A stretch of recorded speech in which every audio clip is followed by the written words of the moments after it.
Todas as noites era a mesma coisa.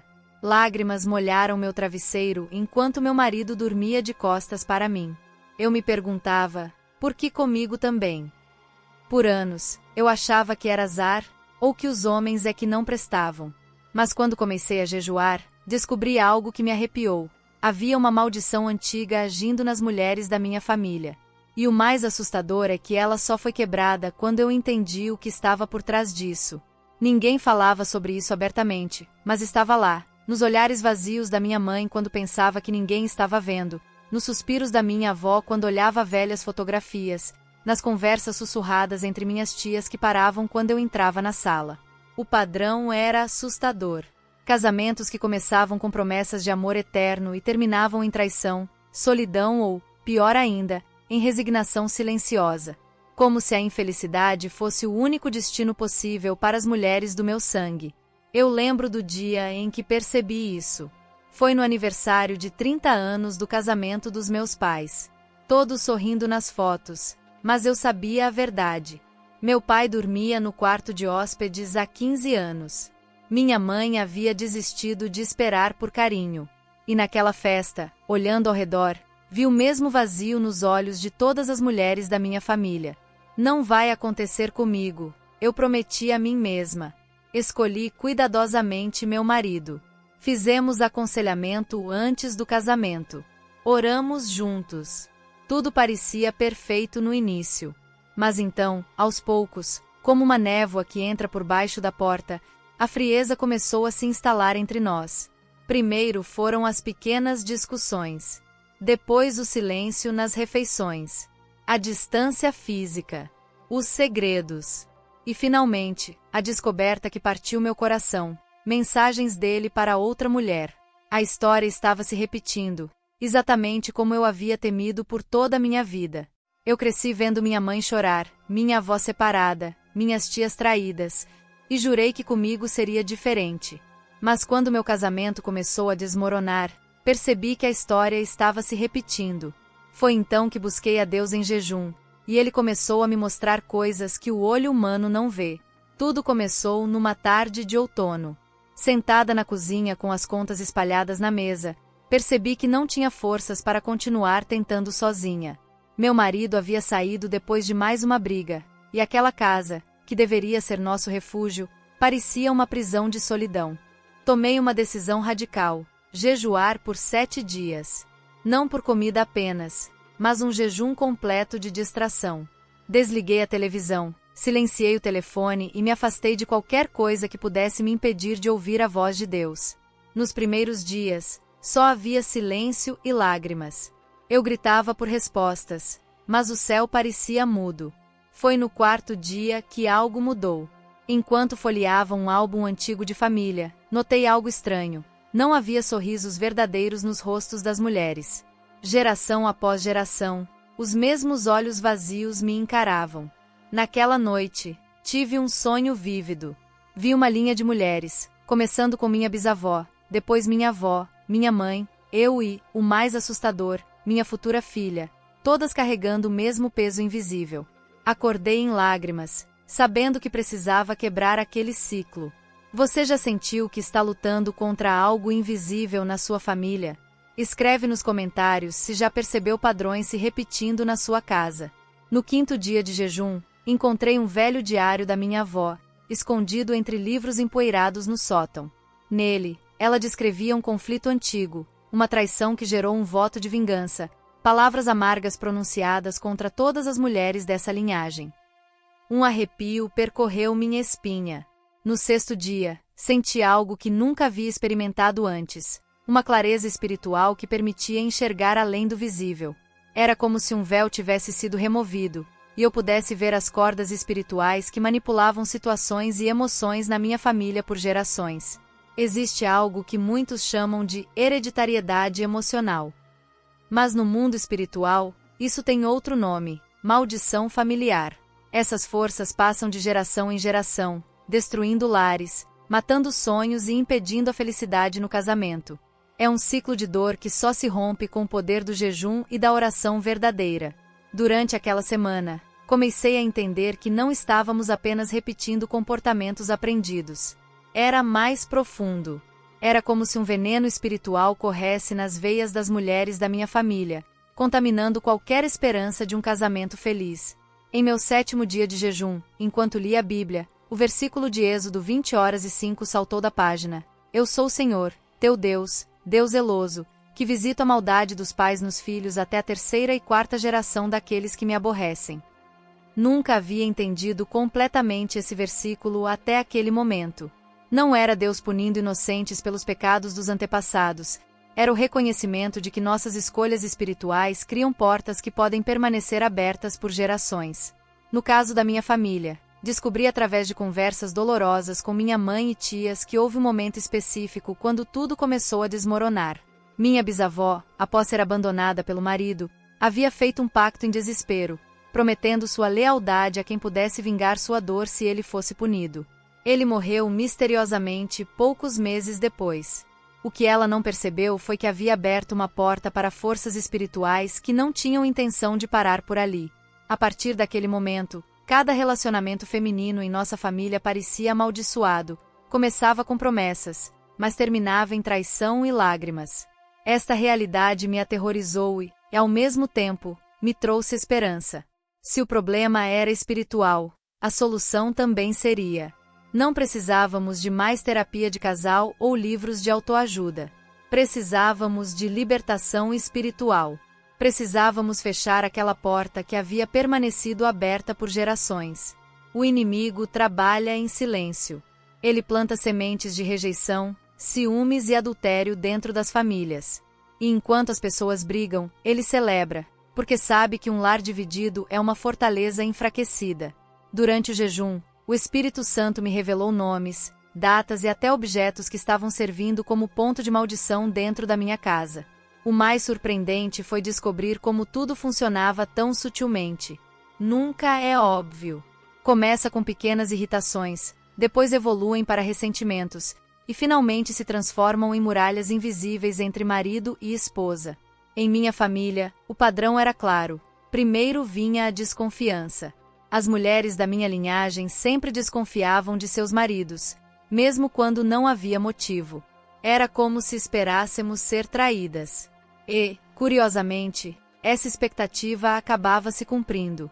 No 10º dia de jejum, sim, estendi para além dos 7 dias iniciais. Enquanto arrumava o quarto, encontrei um antigo broche que havia pertencido à minha bisavó. Minha mãe me deu quando me casei, dizendo que era uma tradição familiar. Enquanto segurava, senti um peso espiritual inexplicável. Naquela noite, sonhei com minha bisavó usando aquele broche no dia em que fez seu pacto sombrio. Acordei sabendo que aquele objeto carregava mais do que lembranças. Carregava uma ligação espiritual com aquele momento de desespero e amargura. O inimigo é astuto. Ele usa objetos, lembranças, palavras repetidas em família, e até mesmo canções de ninar para passar sua influência através de gerações. É tradição familiar, dizemos, sem perceber que algumas tradições carregam mais do que memórias. Outro mecanismo que identifiquei foi o das palavras proféticas negativas. Mulheres da nossa família não são feitas para ser felizes no amor, dizia minha avó. Homens sempre traem, é questão de tempo, repetia minha mãe. Palavras que pareciam apenas conselhos pessimistas, mas na verdade eram decretos espirituais que continuavam dando força àquela maldição. E havia também os sonhos. Durante anos, as mulheres da minha família relatavam ter o mesmo pesadelo. Estavam em um casamento, mas o noivo tinha o rosto coberto. Quando tentavam ver seu rosto, acordavam. Um símbolo claro da desconexão e do mistério que existia em nossos relacionamentos conjugais. Cresci ouvindo, casamento é assim mesmo, tem que aguentar. Mas não é isso que a Bíblia ensina. Deus não criou o casamento para ser prisão, mas para refletir a aliança dele com a igreja. E sabe o que mais me chocou? Muitos crentes aceitam o sofrimento conjugal como prova de fé, quando na verdade é opressão espiritual disfarçada. O mais doloroso foi perceber como essa manipulação havia se infiltrado até mesmo em nossa compreensão da fé. Na minha família, e em muitas comunidades cristãs que conheci, existe uma distorção perigosa. a ideia de que suportar um casamento infeliz é algum tipo de martírio espiritual. Lembro-me da minha tia mais velha, mulher de fé inabalável, que passou 40 anos ao lado de um homem que a humilhava publicamente. É minha cruz, ela dizia com um sorriso triste. Mas seria mesmo essa a vontade de Deus para ela? Durante meu tempo de jejum, fui levada a reler as passagens bíblicas sobre casamento com novos olhos. Em Efésios 5, Paulo compara o relacionamento conjugal à relação entre Cristo e a Igreja. Cristo nunca abusa, nunca trai, nunca manipula sua noiva. Pelo contrário, ele se entrega por ela, a purifica, a cuida. Esta revelação me atingiu como um raio. Se meu casamento não refletia em nada esse padrão divino, não era porque eu precisava carregar minha cruz com mais força, era porque havia uma influência maligna distorcendo o que deveria ser uma bênção. Outra manipulação que identifiquei foi a confusão entre perdão e restauração. Sim, como cristãos somos chamados a perdoar. Mas perdoar não significa necessariamente permitir que o comportamento destrutivo continue. Perdão é liberação do coração, não licença para o abuso continuar. Você acredita que existem maldições familiares? Escreve aqui nos comentários o que você pensa sobre isso. Em nossas igrejas, raramente se fala sobre libertação de laços espirituais familiares. Preferimos atribuir tudo a problemas psicológicos ou falta de comunicação. Mas e se algumas das nossas dificuldades mais persistentes tiverem raízes mais profundas? E se estivéssemos tratando sintomas enquanto ignoramos a causa real? No meu 14º dia de jejum, tive uma visão clara durante a oração. Vi um contrato espiritual, assinado com sangue, guardado em um lugar escuro. Nele, estavam os nomes de todas as mulheres da minha família, incluindo o meu. Entendi que precisava renunciar àquele contrato, não apenas por mim, mas por todas nós. Foi quando decidi jejuar de verdade, não por comida, mas por revelação. No 3º dia, senti algo quebrar. O Espírito Santo me mostrou o nome de uma mulher que fez um voto de destruição contra as mulheres da minha linhagem. Ali, eu chorei, perdoei, e renunciei toda palavra maldita lançada contra minha descendência. E pela primeira vez, senti paz dentro do meu lar. Era o 15º dia do meu jejum quando aconteceu. Depois de 2 semanas buscando a Deus intensamente, estava exausta física e emocionalmente. Naquela noite, ajoelhada ao lado da cama, supliquei por uma resposta clara. Foi então que senti uma presença no quarto. Não era assustadora, mas santa. Uma sensação de calor e luz que me envolveu completamente. E então, ouvi claramente em meu espírito um nome: Sara. Não conhecia nenhuma Sara na história da minha família, mas o nome ecoava em minha mente. Na manhã seguinte, liguei para minha tia mais velha e perguntei se ela conhecia alguma Sara relacionada à nossa história familiar. O silêncio do outro lado da linha foi revelador. Onde você ouviu esse nome? Ela perguntou com a voz trêmula. Sara era o nome de uma mulher que havia sido amante do marido da minha bisavó.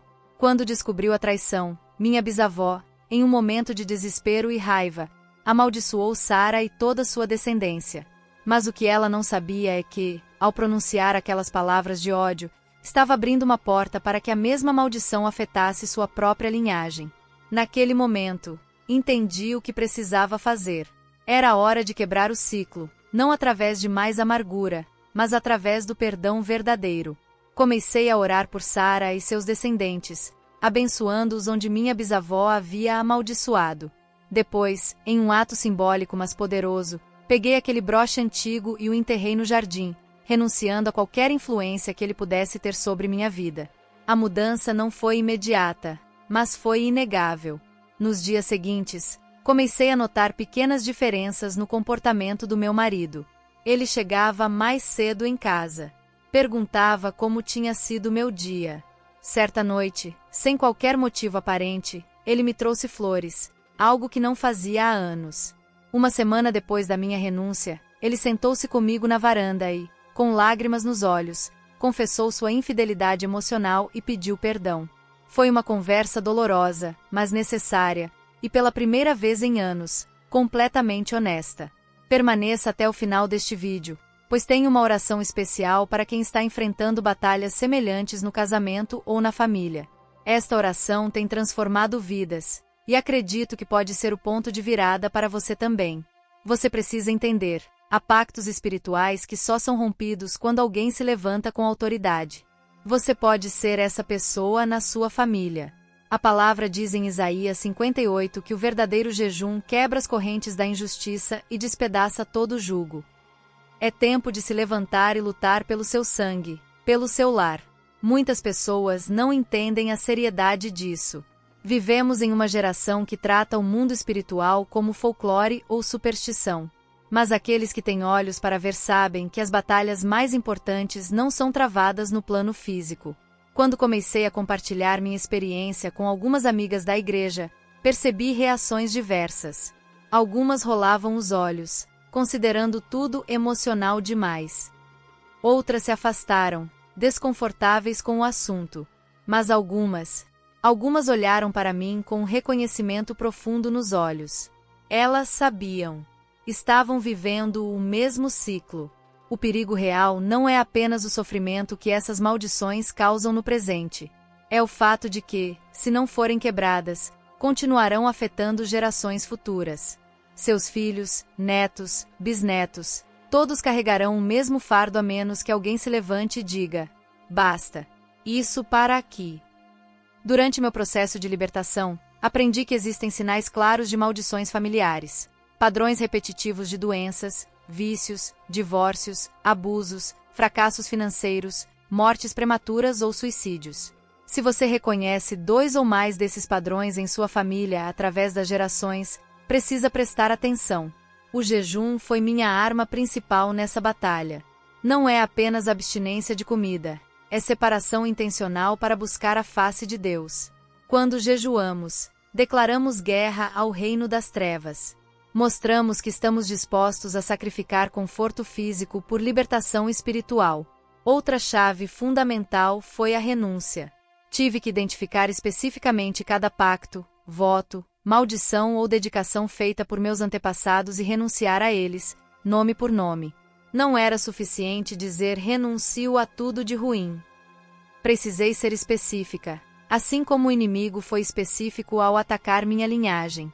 O poder do sangue de Jesus foi minha cobertura nessa batalha. Quando entendemos verdadeiramente o que aconteceu na cruz, percebemos que nenhuma maldição pode permanecer diante do sacrifício perfeito de Cristo. Como diz Gálatas 3:13, Cristo nos resgatou da maldição da lei, fazendo-se maldição em nosso lugar. Hoje, meu casamento foi restaurado. A alegria voltou à minha casa. E eu sei que aquela maldição foi quebrada, porque a presença de Deus tomou o lugar da dor. Não é força humana, é posicionamento espiritual. Quando a luz entra, as trevas perdem poder. Se Deus fez comigo, Ele pode fazer com você também. A transformação em nosso lar foi tão profunda que até mesmo nossos vizinhos notaram. Vocês parecem diferentes, comentou uma amiga que nos visitava depois de meses sem nos ver. E éramos diferentes. Não apenas meu marido e eu como indivíduos, mas nosso relacionamento havia sido completamente renovado. As discussões não desapareceram magicamente. Somos humanos afinal. Mas a maneira como lidamos com os conflitos mudou radicalmente. Onde antes havia acusações e portas batendo, agora conversa e reconciliação. Onde havia segredos, agora a transparência. 6 meses depois da minha experiência de libertação, minha mãe veio me visitar. Ela observou nossa dinâmica familiar por alguns dias em silêncio. Na véspera de sua partida, enquanto tomávamos chá na varanda, ela me olhou com lágrimas nos olhos. Nunca pensei que veria isso em nossa família, ela disse. Um casamento realmente feliz. Aquele foi um momento sagrado entre nós. Compartilhei com ela tudo o que havia descoberto e experimentado. No início, ela estava cética, mas à medida que eu falava, via o reconhecimento crescer em seus olhos. Ela conhecia a dor, conhecia os padrões, apenas nunca havia entendido a origem ou a solução. Antes de partir, minha mãe pediu que eu orasse por ela. Ali, na varanda, quebrei a maldição sobre sua vida também. Semanas depois, recebi uma ligação. Ela e meu pai estavam conversando novamente, realmente conversando, pela primeira vez em décadas. Uma das maiores provas de que a maldição foi realmente quebrada veio quando descobri que estava grávida. Em vez do medo que assombrou as mulheres da minha família por gerações, senti apenas paz e alegria. Sabia que minha filha nasceria livre, que ela seria a primeira de uma nova linhagem, uma linhagem de mulheres que conheceriam o amor verdadeiro e relacionamentos saudáveis. O mais extraordinário é como essa libertação afetou outras áreas da minha vida. Minha saúde melhorou, oportunidades profissionais surgiram, e uma criatividade que eu não sabia que possuía despertou em mim. É como se, ao quebrar aquela maldição específica, tivesse aberto comportas para que bênçãos fluíssem em todas as direções. Agora, quero fazer uma oração por você que permaneceu até aqui. Feche seus olhos, se puder, e receba esta palavra de libertação. Pai Celestial, em nome de Jesus, eu oro por cada pessoa que está ouvindo este testemunho agora. Se há alguma maldição geracional, algum pacto maligno, qualquer palavra de morte pronunciada sobre sua linhagem, eu declaro agora, está quebrado pelo poder do sangue de Jesus. Toda porta que foi aberta pelos antepassados, eu ordeno que se feche agora. Toda fortaleza espiritual construída contra sua família, eu declaro demolida no nome de Jesus. Eu profetizo uma nova estação sobre sua vida e sua família. Onde houve traição, haverá fidelidade. Onde houve frieza, haverá amor ardente. Onde houve desconfiança, haverá segurança. Onde houve manipulação, haverá liberdade. Eu declaro que você será o ponto de virada na sua linhagem. Através de você, gerações serão abençoadas. O inimigo não terá mais domínio sobre seu lar, sua mente ou seu coração. Você é livre para amar e ser amado como Deus planejou desde o princípio. Amém. Se essa palavra tocou seu espírito, comenta aqui, eu quero romper a maldição da minha família. Compartilhe esse vídeo com alguém que vive esse ciclo e precisa despertar. Antes de você ir, quero recomendar que assista ao próximo vídeo da nossa playlist sobre libertação espiritual que está aparecendo no seu card agora. Ele contém revelações poderosas sobre como proteger sua mente e seu lar de influências malignas. É o complemento perfeito para o que compartilhei hoje, e vai te dar ferramentas práticas para manter sua libertação. E não se esqueça de deixar seu like para não perder os próximos testemunhos deste canal. Deus tem me dado revelações surpreendentes para compartilhar com vocês, e cada testemunho tem sido usado para libertar famílias inteiras. Sua interação ajuda essas palavras a alcançarem quem precisa delas. Lembre-se, você não está sozinho nessa batalha. E o Deus que quebrou minha maldição familiar está pronto para fazer o mesmo por você.